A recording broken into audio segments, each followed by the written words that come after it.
जय जगन्नाथ मु सोनी आपन स्वागत करछि Soni kitchen and blog channel को। आशा करछि जगन्नाथ कृपारू आपण माने समस्ते भलर थिबे, जोर थांतु भलर थांतु सुरक्षित थांतु। वीडियो को फास्ट टू लास्ट जाए देखुए। यदि पसंद आसला गोटे लाइक करेंगे, फ्रेंड सहित शेयर करेंगे, आ चैनल जदि नुआ अच्छा चैनल गोटे सब्सक्राइब करने। तो डेरी न करी चलते स्टार्ट करवा आज टिप्स। आज टिप्स अच्छी आपणकर फेस को लेकिन फेस को देखो ये मुझे भल भाव धोई नहीं, कौन सी मेकअप ना मोर मुहर भल भाव में आप देखिपे, बिल्कुल भी किसी मेकअप रखिए। मुझे आसी आज टिप्स फेसियल आप बाहर को न जाकि घरे केमी अति सहज उपाय फेसियल करेंगे, सेटा पुणी दही खाली दही आम फेसियल हवा। तो से देखो ये मुझे दही आपण पाखे जब घर दही अच्छी ने ना किना दही नहीं पारे। तो प्रथम नहीं जाए मैंने हाथ में नहीं जाऊँगी हाफ चामच दही। दही को मुँह को भल भाव आप धोई ने, धोई सारापर आपणकर फेस रे प्रथम दही को भल भाव लगे ने, लगे सारापर भल भाव घसी ने।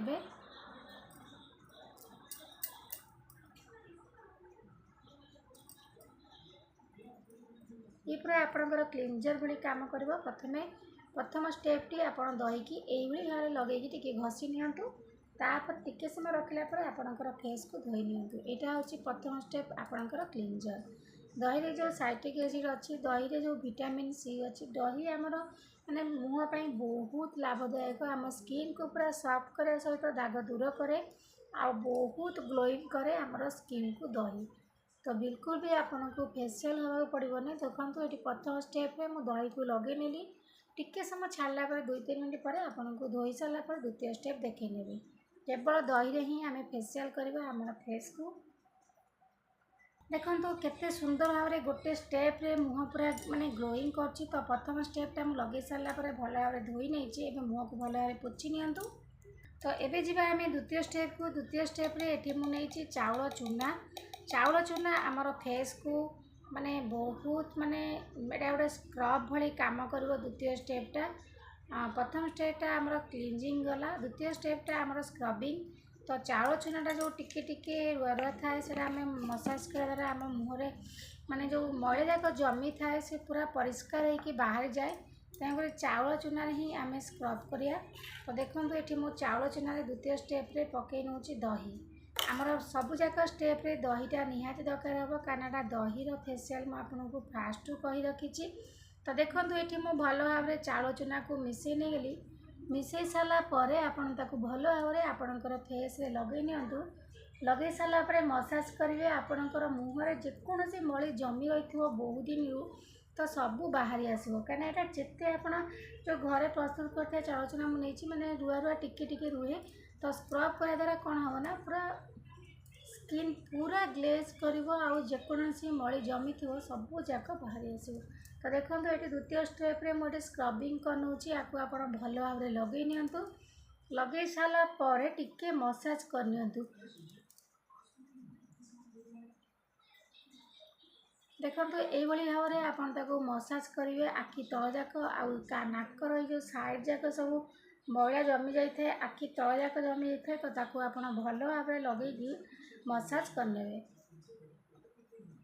देखो होगा द्वितीय स्टेप आमर स्क्रबिंग।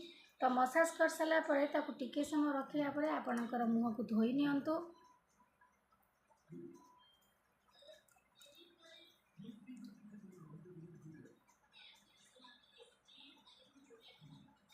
एबे तो टे समय छाड़ दूची, तापर मुझे आपको धोईकी देखे नेबी।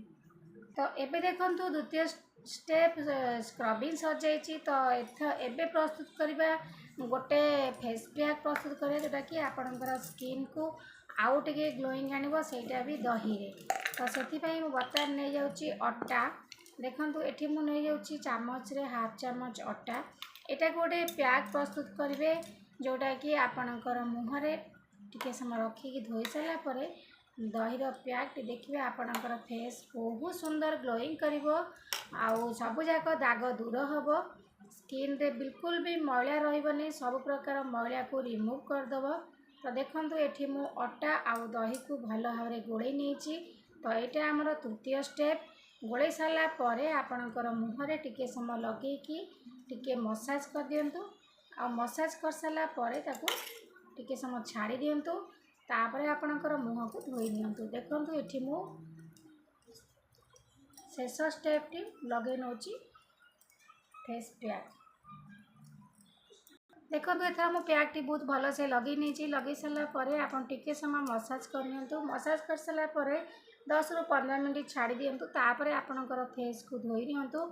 आ गोटे थर ही फरक आप जापर आपंकर स्किन केते सुंदर सॉफ्ट नरम लगे पूरा आ बिल्कुल भी दाग फाग रही आपंकर स्किन पूरा ग्लोइंग कर। तो निश्चित भाव में 100% गारंटी आपको करके थे निश्चित भाव देखी नियंतु। तापर आप जानीपर रिजल्ट गोटे थर ही केते सुंदर भाव में आपणकर माने फेस को पूरा फेशियल भली ग्लोइंग करिवो।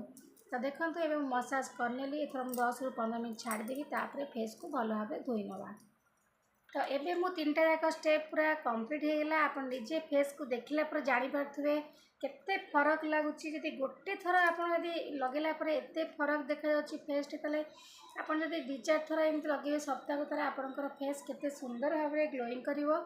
तो समस्ते आपको लगे पारे पुओ झील समस्ते आ जेकोसी स्किन हो ड्राए हो ऑयली हो समस्ते आपको यूज करें दहीर ए पैक टी। आपंकर कौन प्रोब्लेम हम नहीं कौन साइड इफेक्ट ना कि कौन केमिकल जिनस ये माने यूज करा जाए जोटा कि आपंकर फेस को खराब कर। तो निश्चित भाव में आप दहीर फेशियल माने निश्चित भाव में करूँ आपंकर स्किन को बहुत सॉफ्ट आउ दाग दूर कर ग्लोइंग रखु। तो देखो तापर लास्ट स्टेप मुझे कही रखुची। तो बाहर को जाकि पैसा खर्च करने अपेक्षा आप घरे आराम से आपंकर मुह को बहुत ग्लोइंग करेंगे आउ फेशियल करने को बिल्कुल भी पड़ोनी। तो लास्ट रे मुझे लगे नौची टिके गोलाप जल। तो मुह को आपंकर पूरा ताजा ताजा आउ सतेज कर रखिवो। तो आशा कर आज वीडियो आपको पसंद आसता जब पसंद आसता लाइक करेंगे फ्रेंड सहित शेयर करेंगे और चैनल जब नुआ अच्छा चैनल गोटे सब्सक्राइब करने।